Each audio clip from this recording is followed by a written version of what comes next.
Hello, CinSanity! Welcome to this episode of our podcast. This one was filmed in Chicago at Industry Ale's Brewpub with our good friend Matt, who is one of the co-founders. We talk about the pub. We talk about some background information and history on our dear friend Kevin Berman. How about that, Red Legs fans? What do you say we get this thing started? I just sold out to the perfect condition. Coming alive. Heat of the night. Now is the time. Don't try to hide. 'Cause I'm gonna party like an animal. We are here in Chicago at Industry Ale's Brewpub with our good friend here, Matt Wiegers, who is one of the co-founders of this place. And let me tell you something, it is beautiful. Our good friend Kevin Berman put us in touch with you. And you do admit to having him as a friend? Yeah. Some days, yeah. Okay. Yeah. So where did your misfortune in life come in meeting Kevin Berman? High school. So he was good friends with our buddy Brad Purtell, and they played soccer against each other and then volleyball against each other. And I, by happen chance, went to a high school party at Brad's house. Showed up with a case of beer after a volleyball tournament, and the rest is history. Okay, is it true that he was known as White Chocolate? That's new to me. All right, But we got it. So that's a Tastes news good. flash for you. Yeah, Okay. yeah. That confirms my suspicions.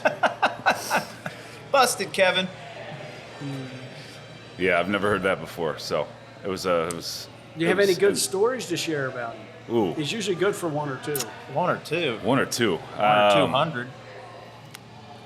You know, Kevin being Kevin is one to be an instigator, and we were up at a Cubs game, and had one too many pops that day, and he said the wrong thing to the wrong person, and out of the corner of my eye, I caught this guy just about to cold cock him right in the middle of Clark Street, and being the large man that I am, I met that guy's face with my fist before his fist, met Kevin, and to this day, Kevin's like, I'll owe you forever for that because this guy was going to knock him out. He probably could have used a little bit of that. Yes. Yeah. But no, Kevin's great, man. He's, charismatic, got his shit together for the most part. And Yeah, for the most part. That's a good way to put it. Great guy. That's great to know. So, introduced us to you as I believe you opened recently here in the Loop within Chicago.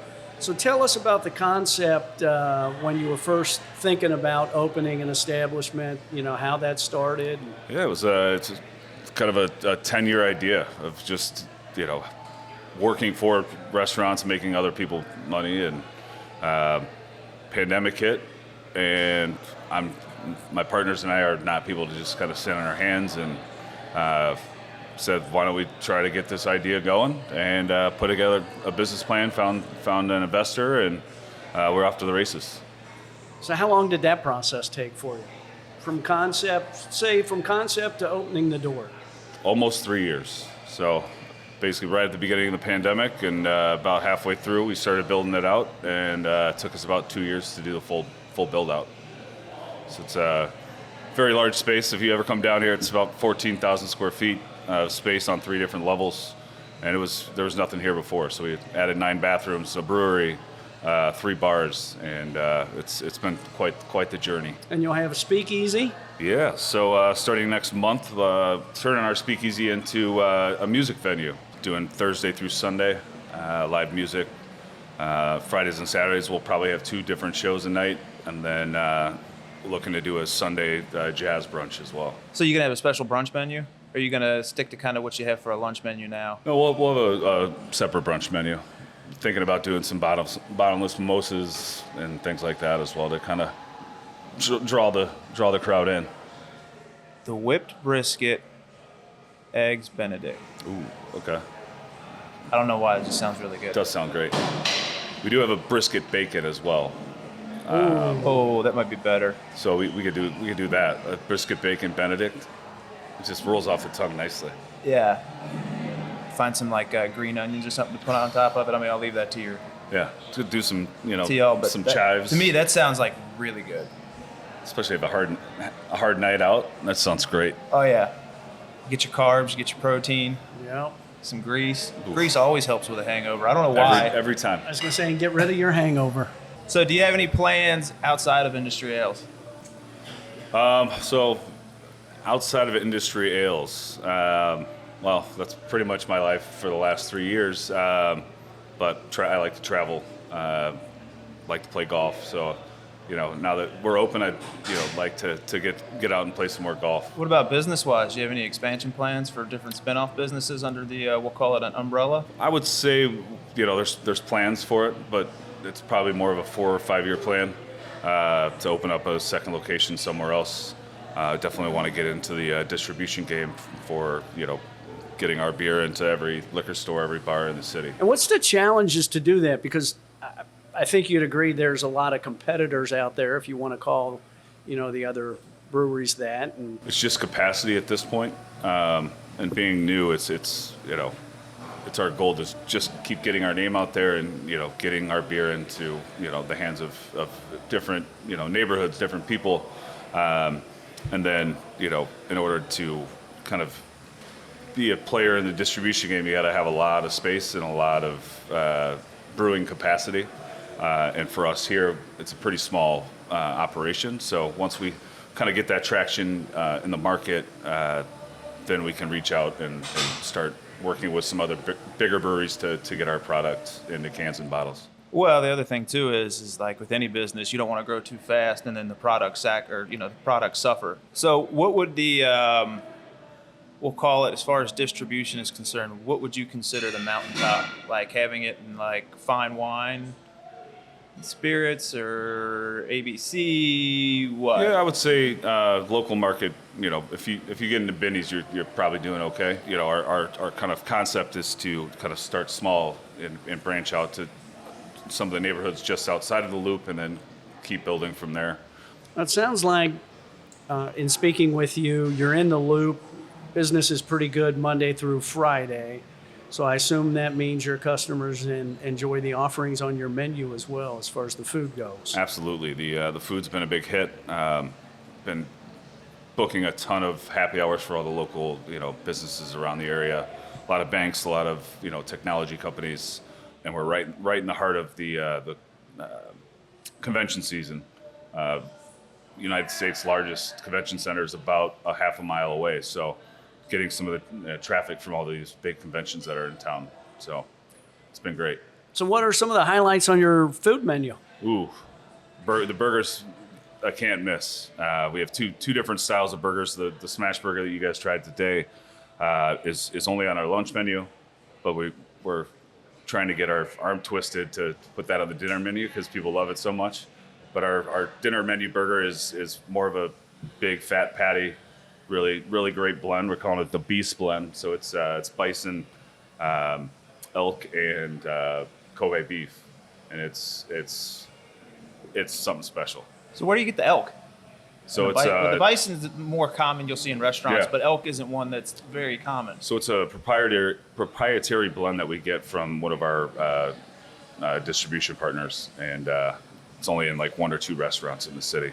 The only reason I'm asking this because we're obviously into hunting, and it was like 5 years ago we were talking about what if because like over in England they sell venison, but their Right. venison's a red stag. Here venison is white-tailed deer Right. or mule deer.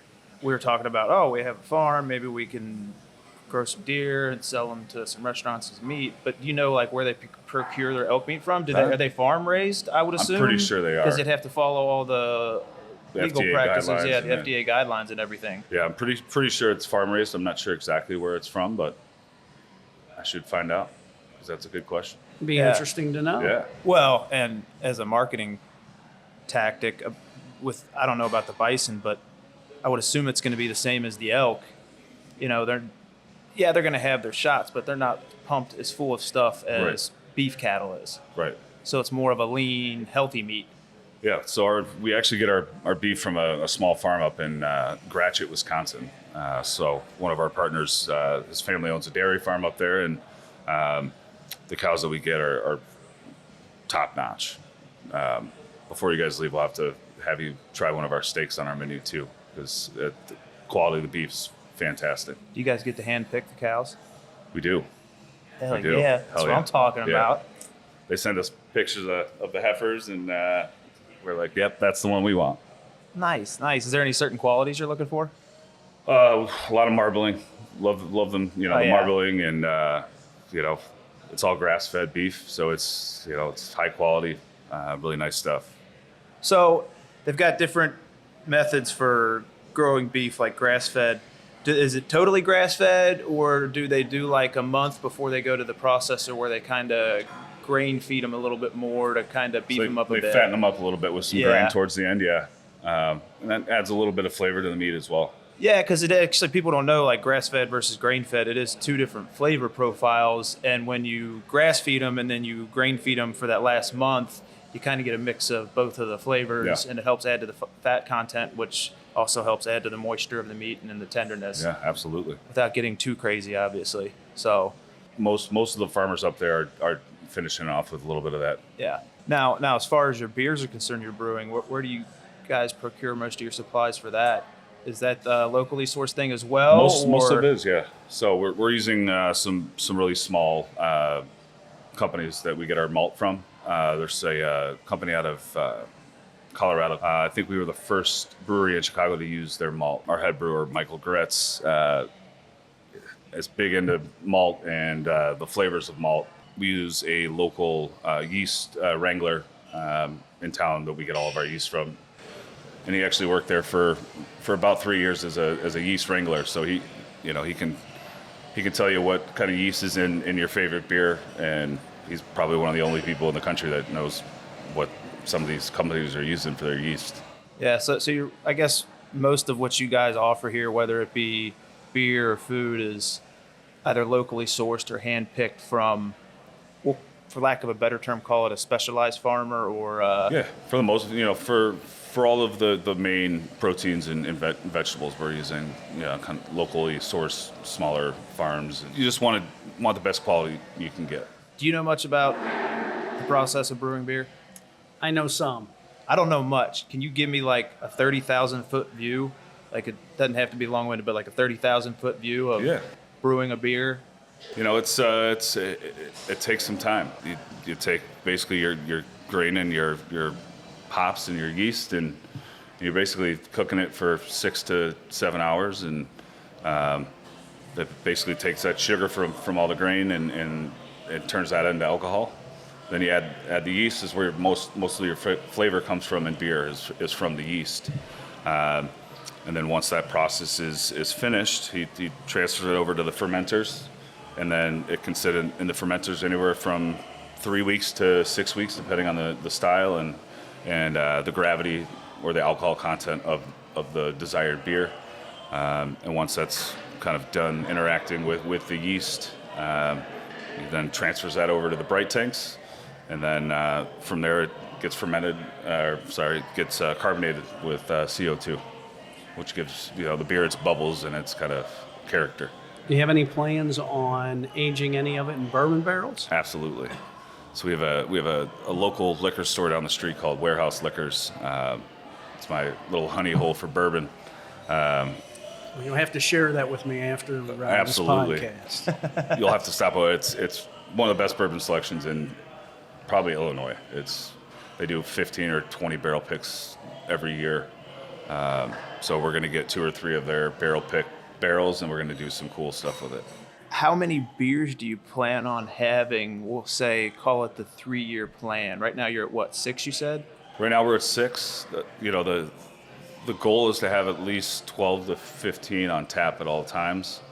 But, we've been selling it faster than we can make it right now, so it's staying between 6 and 8 at a time right now. Okay, so you mentioned your brewmaster. How did you guys come up with the food menu? Was there a certain individual that was in charge of that? Was it a collaborative amongst several of you guys? So it was, we actually got a chef. He worked for Revolution Brewing, where he won Bar Food of the Year for the last 6 years. His name is Steve Kowalski. Really talented chef, and just wanted a little more freedom on creating the menu. So kind of gave him a few items that we had to have on the menu, and then we gave him a blank canvas and said, hey, work with the brewer, make stuff that goes well with his beers, and then vice versa. So what other kind of exciting offerings do you have on the menu in addition to the smash burger and the evening burger? So we have a really great meat and cheese platter. We have mussels, Prince Edward Island mussels that we use our wit beer on that are sensational. Wait, how did you say you do that? We use the wit beer to cook the mussels in. Oh, nice. So it kind of takes on the flavor of that wit beer with, onions and scallions and garlic. It's fantastic. You can't go wrong with PEIs. Oh no. Nope. Oh, they're so good. Those get brought in every other day, fresh, and they're delicious. Anything else that's among the favorite of your customers? Yeah, how about that? So we have a whipped brisket spread. So whipped so brisket? basically, we smoke brisket and then we whip it into almost a kind of a pate kind of consistency, and that's served with some house-made chips, and it's been a big hit. Was that your idea, right? Yeah. I can cook, but I'm more of the griller myself. So the fine dining aspects, I know about it and I enjoy eating it, but I don't have the time or the patience. Yeah, so I think it's interesting because there's a lot of people I think don't appreciate the amount of time and effort that goes into having a place like this, from you to the wait staff, everything, and they'll leave small tips, they'll complain about stuff very quickly, and people forget, like, this is not an easy type of business to start, run, operate, and succeed. You're 100% correct with that. I love cooking, and my daughter's always like, Daddy, why don't you open a restaurant? And I'm like, I don't know if I would love cooking as much anymore if I did that. Correct. Yeah, it's a tough business because the margins are very tight. But if you have a passion for it, and it's what I've known for the last 15 to 20 years, for me it's not that difficult. Just the amount of hours that go into putting it together is the real challenge. And you just took your first vacation in how many years? Probably 2.5 years. Yeah, it was necessary. My wife needed it more than I did, I think. Why, is she tired of hearing you come home from work complaining about stuff? Yeah. No, she works for the Blackhawks, so they just ended their season not too long ago. So it was definitely a mutually beneficial relaxation vacation. And her being with the Blackhawks, I saw where they will be playing on New Year's Eve at Wrigley. Yeah, they're in the playing Winter the Classic. Winter Classic. So the first Winter Classic they ever did was at Wrigley, and I think it was maybe 2 degrees outside. She didn't work for them at that point, and I'm a diehard Blackhawks fan, and we were sitting at the bar across the street at Sports Corner, and going to try to scalp tickets, and they were like $500-600 a piece, and we're like, nah, we'll watch the game from the bar. And the guys came in and sat next to us. They're dressed, to go to the Tundra, and I was like, hey, did you guys go to the game? They're like, yeah, we left. Do you want our tickets? And we're like, sure. So we ended up getting free tickets, and it was a blast. That's a lucky find. It was great, yeah. Good to be you that day. They got our bar seats because there's no seat available in the bar, and then we got to go. So you traded bar seats for tickets, yeah. And they were great tickets. It was awesome. Yeah. Oh, that's pretty cool. All right, so in a business like this, what's like your least favorite part, and what's like the biggest reward for you, or the thing you enjoy most about it? Because I'm sure they're highly separated and totally polar opposites, if I had to guess. Again, because the restaurant and brewery industry is not easy. I would say the hardest part is, as a new business, is finding your pars. So, having the correct amount of staff on so that, service is great and everybody's enjoying their service and their time. You want to think that right when you open the doors, you're gonna be busy from day one. So you staff, that you're gonna do 250 covers in a night, but the reality is you probably do half that, if not less. So, really trying to dial in those numbers and finding a comfortable ratio of staff to, customers. That's been the most difficult part. But just the best part is just seeing people walk out here and, big smile on their face. People leave nice reviews and just saying that, what we've tried to put together is coming across to the people that we try to get it across to. So, Yeah. I think you're at a good time for it as well. yeah. It's the Chicago downtown took a big hit from the pandemic, and the growth has been small, but it's coming back a lot faster than it was right when people started coming back to the offices. So you're talking about the wait staff. I have a friend that's opened a place where I live in Melbourne, Florida, and he built from scratch because it's a standalone building. It's not a big city, obviously. They were behind on the build, so he had X amount of staff and employees that he had to cover their salaries for a month or two until they opened. Did you kind of have any problems with that, or were you guys pretty much more aligned, I guess, because you would have had a lead time with the pandemic to take care of what you need to get this place going inside as far as construction is concerned, or remodeling, we'll call it? Little issue. We brought on our brewer about a year ago, and his first beer that he brewed was just under 5 months ago. So he had some time to kind of build his program out and kind of get his ducks in a row. Other than that, the hiring process was actually not easy for us, but I think we had 140 applicants in the first 24 hours of posting our job for kitchen and wait staff. All right. Missouri. You're a Cardinals fan? I am a Cardinals fan. Okay, so we're sitting in Chicago, obviously where the Cubs are from. We're Reds fans, and you're a Cardinals fan. Is there a Brewers fan here? Anybody? We're missing one team for the NL Central. Well, Tom was supposed to be here. He's a Brewers fan. Is he? Yeah. So our Brewers fan bailed on us. You know what? That's it. It's a sign. Yeah. Brewers aren't winning the division this year. You messed it up, Tom. Cardinals will come back and be the Cardinals again this year, I think. They haven't been the Cardinals in a couple years. I know. It's an injury bug has hit St. Louis the last 3 years. We got it this year. Yeah. So what's your favorite sport to watch? How about this? What's your favorite sport to watch, and what's your favorite sport to play? Favorite sport to watch? Probably golf. Really? Yeah. I'm a big. The answer's the same for both. I love playing golf, and watching it for me is just relaxing. I grew up caddying, and I was a course up north of here called the Merit Club. It's about 150 members, super private. So growing up, caddied for Jordan about 50 times. I taught Brian Urlacher how to swing a golf club. He could actually swing it. His arms weren't too stiff and big. Back then, first time I caddied for him, it was his first time ever swinging a golf club.